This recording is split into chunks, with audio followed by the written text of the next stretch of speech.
There ain't no way. Oh shit, is that who I think it is? Tiny, how you been, bro? Living the dream, man. Yeah, how's the wife doing? Last month she got eaten by a Radagon wolf. Ah, shit, bro, I'm sorry for your loss. Nah, don't worry about it. And now I got a fat life insurance check coming my way. Shit, yeah, that's a come up. Alright, bro, stay safe. Alright, bro, you too. What is up, boys? Flock of my fantasy football team keeps fucking me over here, and welcome back to the granddaddy finale of a Dark Souls noob's first Elden Ring playthrough. It has taken me so damn long to get this series finished up, and I have to apologize to you and myself. First to you, because I could have gotten this edited and finished months ago, but I was just slacking tremendously. Next, I have to apologize to myself because it seems as though YouTube just didn't like the fact that I uploaded a guitar cover, so they punished me by absolutely nerfing any and all momentum that I was gathering. Oh well, I could sit around and cry like a baby back bitch about it, or I could do the opposite and get on my Sigma male grind and show YouTube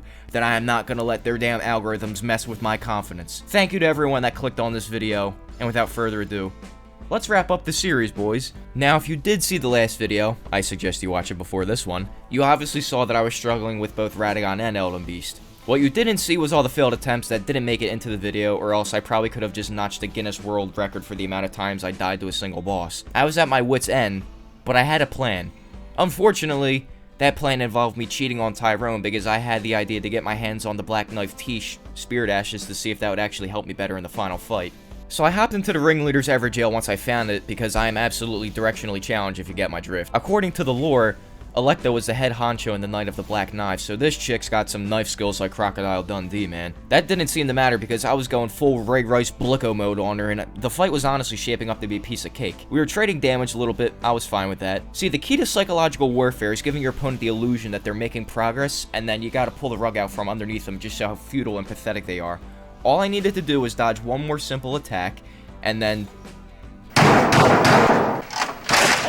Needless to say, I was a little upset after that. But if there's one thing that I've learned in 23 years of life, it's that you shouldn't go shopping if your butthole is itching. And that I shouldn't sweat the small stuff. But trust me, I was sweating. It took me a little bit, but I eventually put Electo out of her misery, and I stole the spirit of her only daughter to be used as my servant in combat. That may be a bit much, but I am a very vindictive person. So in my book, now we're even. Now let's get back to the Radagon and Elden Beast fight so you can see in the flesh what goes through the person's mind when they die a million times to the same boss. I'm convinced that if I sat up in my chair, maybe took a couple milligrams of Adderall, I probably could beat I could probably beat Radagon with one hand tied behind my back, a blindfold on, and blue balls at the same time. Now there were a few times where I got through the Radagon phase without taking a single hit, but then I would just go on to die to Elden Beast. I found the secret to dodging Radagon's normal hammer combos was to hit the B button like a split second earlier than you would think, based on looking at the animation. I mentioned it in the last video, but the attacks that constantly gave me a hard time were the same ones that you're seeing here. His teleporting shenanigans would perplex me, and they reminded me of the time that I first tried to catch a wild Abra in Pokemon. His long hammer swing is easily the best healing and damage window that you have in the fight. Honestly, this is the first fight where I felt like I truly mastered it, and oddly enough, you know, it's the final boss fight of the game, but... Oh, you're trying to grab me?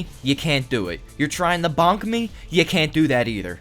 He got me that time, though. I'll give it to him. To be successful, you must dodge, and then you must roll, and then give him a quick little poke in the belly. This one is easy because it's literally beyond telegraphed. I mean, Radagon has such a long cooldown after some of his moves that it's almost like the post-nut nerf that men get after putting in that work. All 30 seconds of it. I was excited to use Tish for the first time because I was really hoping that her built-in Blade of Death skill and her Black Knife would just come in clutch for me. Right off the bat, Elden Beast was basically down by 1/5 of his health bar, so I'm hoping that, you know, I was hoping that I would basically be carried by Tish. Unfortunately, Tish can't save me from the horrors of whatever this move is called. I also realized that in the last video, I called that move the Elden Stars attack. I'm sorry. That was just 100% false. Tish may help me do more damage to Elden Beast, but she can't help me take less damage. Woo! Damn, are you guys having fun? Because I know I am. Oh boy. I was so down bad and desperate that I actually went to get Seppuku and I equipped the Lord of Blood's Exaltation. Now that is a lot of damage right there. But it didn't matter because I died at some point again anyway, and thus the slow descent in the madness that I was experiencing was becoming increasingly apparent, and soon the inner machinations of my mind would soon be reduced to nothing but... I ran out of words from the thesaurus, never mind. I did, however, get my best Elden Beast attempt on that day, but I died agonizingly close to the end.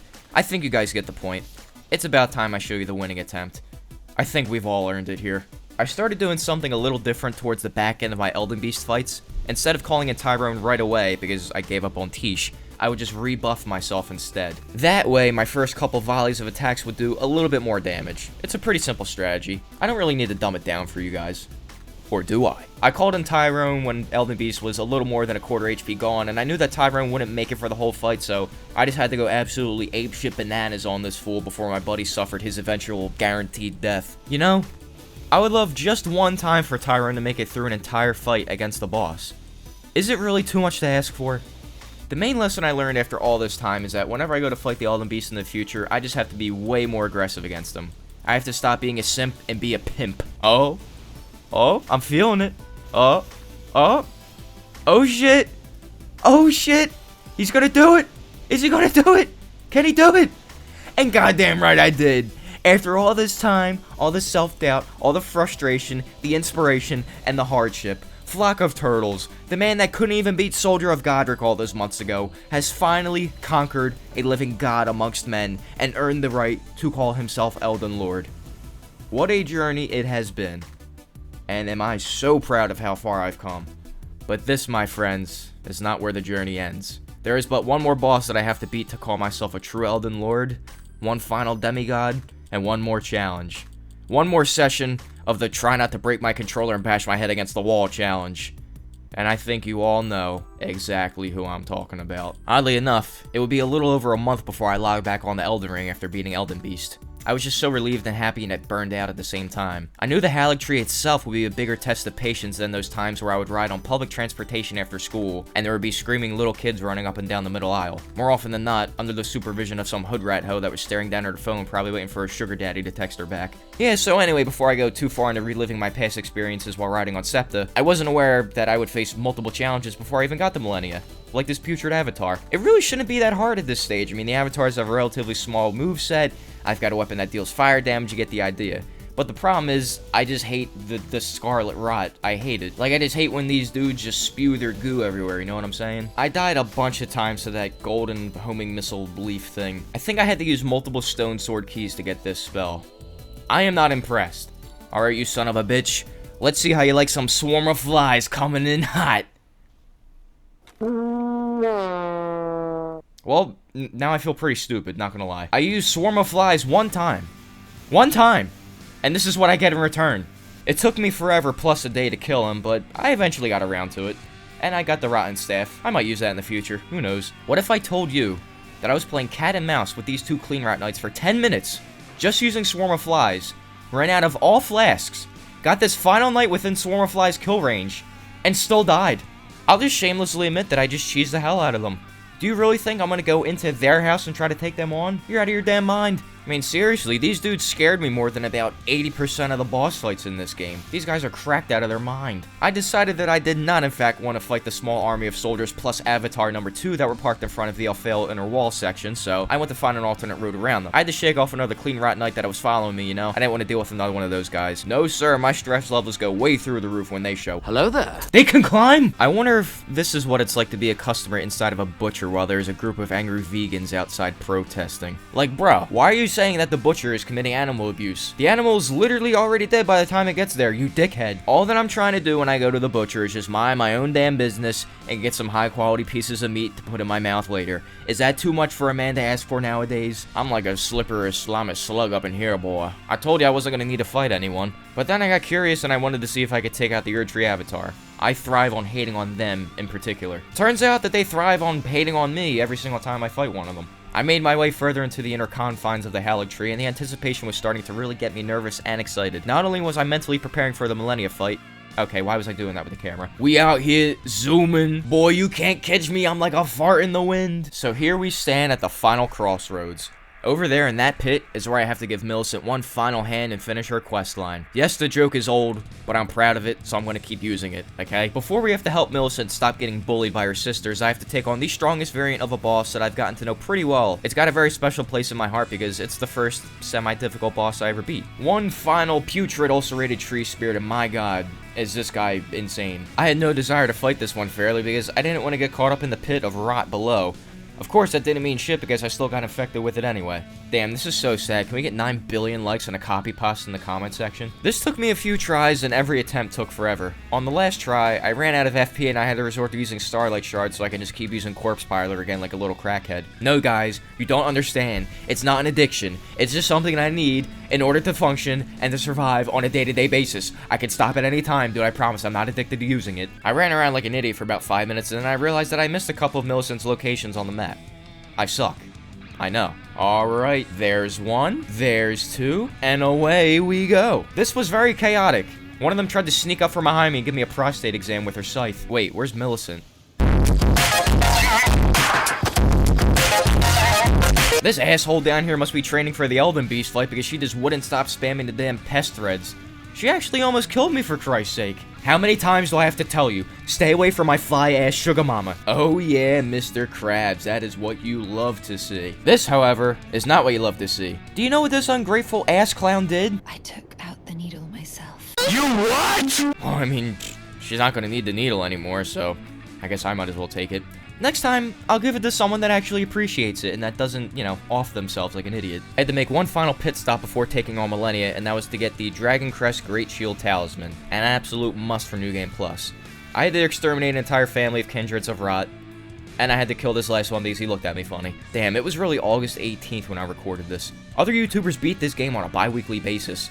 Oh shit, there's a lot of Aeonian butterflies in this room. I won't ever use them, but I just think they're cool. As I made the final preps for the rumble in the jungle, I had this sense that I was nearing the end, but also coming to the beginning.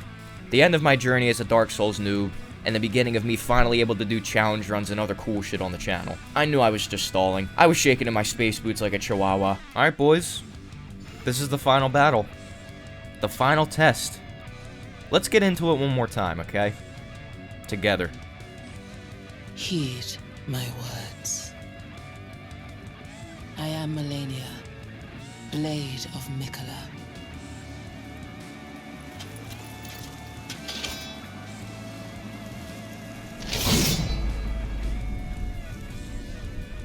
And I have never known defeat. Is it really a Flock of Turtles video if I don't get absolutely destroyed in my first attempt in a boss fight? It's time. Tyrone has been activated. I devised a pretty disgusting strategy early on, and that was to hang back and become Lord of the Flies and just let Tyrone bum rush her. Look at him go!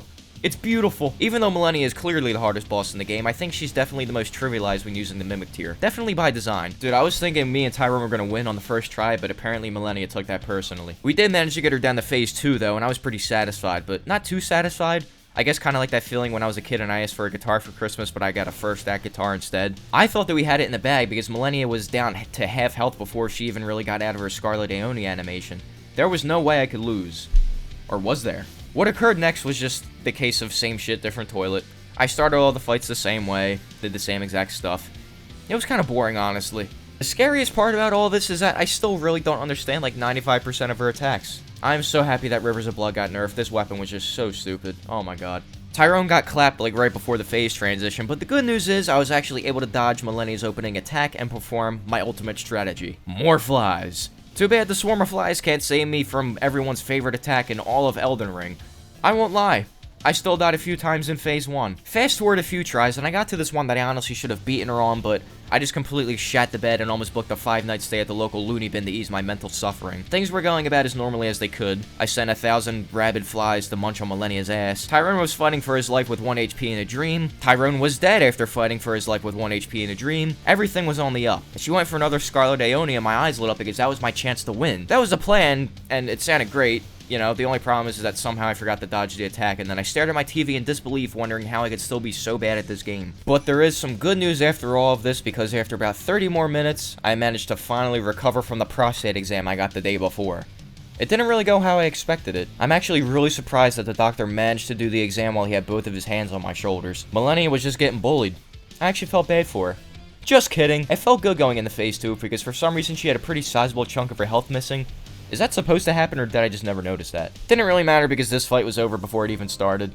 The very next attempt saw Millennia take an ass beating more potent than the ones that I get from my wife whenever I forget that it's Friday and that I'm supposed to be dressed in my cute little maid outfit by the time she gets home. Okay, now that I noticed that she actually does start with lowered health in phase 2. My bad for not noticing earlier. I can't let my boy get his ass beat by a woman like that. Get the hell out of here. As she leapt into the air, I realized it was now the perfect time to capitalize and make victory mine. I sent out my flesh-eating bundles of joy so they could spread their love and possible venereal diseases. Now is the moment. Could I really do it? You're goddamn right that I could. Was there ever any doubt in your mind? It's okay, you can say yes, because honestly, if I said no, then I'd be lying. Let it be known that it took Flock of Turtles damn near 6 months to the day of Elden Ring's release to finally beat the game. I do believe this is a good time to self-promote. Subscribe to my channel. By the way, if you finish Millicent's questline like I did, don't forget to do this. You get some pretty good stuff here. Alright, now before I sign off, I'm just gonna ramble a little bit here and let you know my plans both for, you know, future Elden Ring content and about, like, my videos and stuff in general. This last little bit of stuff here is just me going around the world to collect a bunch of stuff before I head into New Game Plus. That way I don't have to do it later. What I have planned for the channel, I kind of had this thought for the last few months. It kind of bugs me that I took so long to finish this series because people have been doing challenge runs on Elden Ring to the point where it's gotten to the, you know, where people pretty much have to mod it to find anything fun and interesting to do in the game. But I kind of want to do sort of like a series in itself with New Game Plus. So on this save file with the Testudines character, you know, Mr. Turtle Man, I want to take him up to New Game Plus 7, you know, beat the game at the max level, at the max difficulty, and try to do like theme builds and challenge runs like sort of on this save file. And then after that, I'll start doing like the one-off challenge runs like similar to what you've seen on YouTube, you know, where guys like Bushy or like what's his name, Ty Taylor, I think his name is, just a bunch of other guys that I've seen, you know, in the past few months that have been doing Elden Ring videos. You know, I have planned for both New Game Plus challenge runs and theme builds, and then also just like brand new save file kind of things where I try to see basically how low of a level I can beat the game in. By the time this video is going to be out, I have uploaded a FIFA 23 video, and I'm currently probably working on another one, you know, because FIFA 23 came out on the September 30th, not the 23rd. I've got plans to make FIFA videos, you know, with Ultimate Team. I'll try to make them, you know, funny and do something similar to what I do with these videos, you know. So if you're not in the FIFA, you're not in the Ultimate Team, I'm sorry, but, you know, I just kind of upload. I want to upload, you know, just what I like to play and just those kind of things on my channel, you know what I'm saying? So I plan on doing that, and then when Call of Duty Modern Warfare 2 comes out, I have plans for that. You know, I want to, like, get into in-game lobbies. I want to get into, like, game chat, you know, try to get some funny moments there. I have a lot of, like, video ideas sort of brewing in my head, and they all involve different kind of video games and stuff like that. And then I want to upload more guitar covers, and I want to do some more, like, music content on the channel, too, because that's something that I don't really want to kind of neglect. You know, I want that to be a part of a channel. I have said that in the past, but I do want to make it, like, a serious part of the channel. Me doing the guitar covers. Maybe doing, like, some different, like, music lessons or music-related videos. I've been working on one for the past few months now, involving me, like, practicing a certain technique for 100 days and then seeing, like, the before and after results. So, yeah, there's a lot of stuff coming on the channel. And, yeah, how about I just talk about that later, and then we get back into the video where, before we finally get into New Game Plus, I have to visit Renala so I can respec and prepare myself for the new playthrough in the next run. So, like I said, I want to do theme runs up until New Game Plus 7. And then after that, I'll experiment with doing new save files and stuff like that. So some weeks back, I was struggling to think of a theme or a build, and then I saw a video from Nazar GG, where he made a faith-based dagger build centered around the God Slayer incantations and using Flame Wither Red Mates for critical hit strategies and stuff like that. I thought that that was a sick idea and a sick build, so full credit goes out to him for this build. I didn't copy it exactly because there was a couple spells that I just couldn't get. I'll link his video in the description below.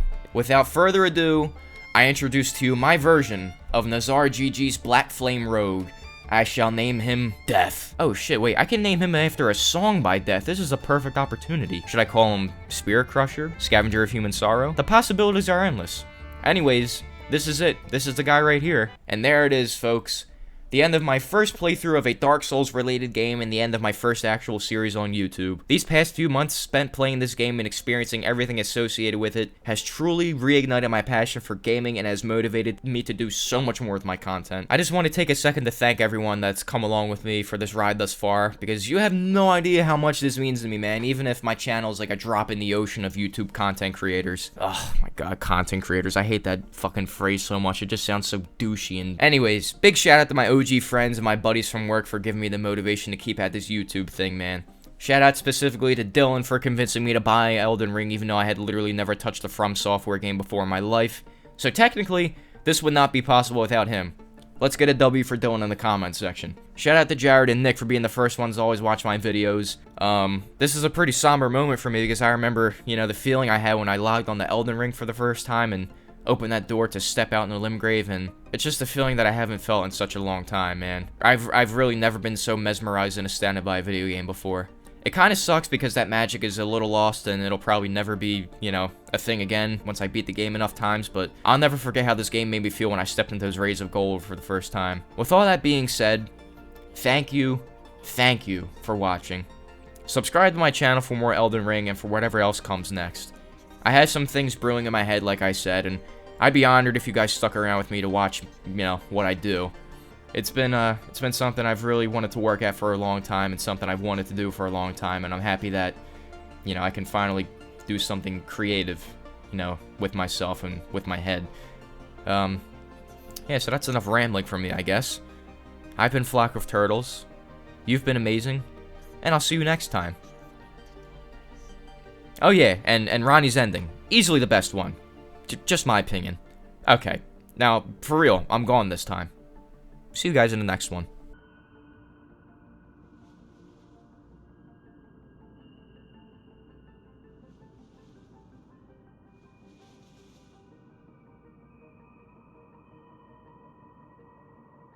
Well then, shall we?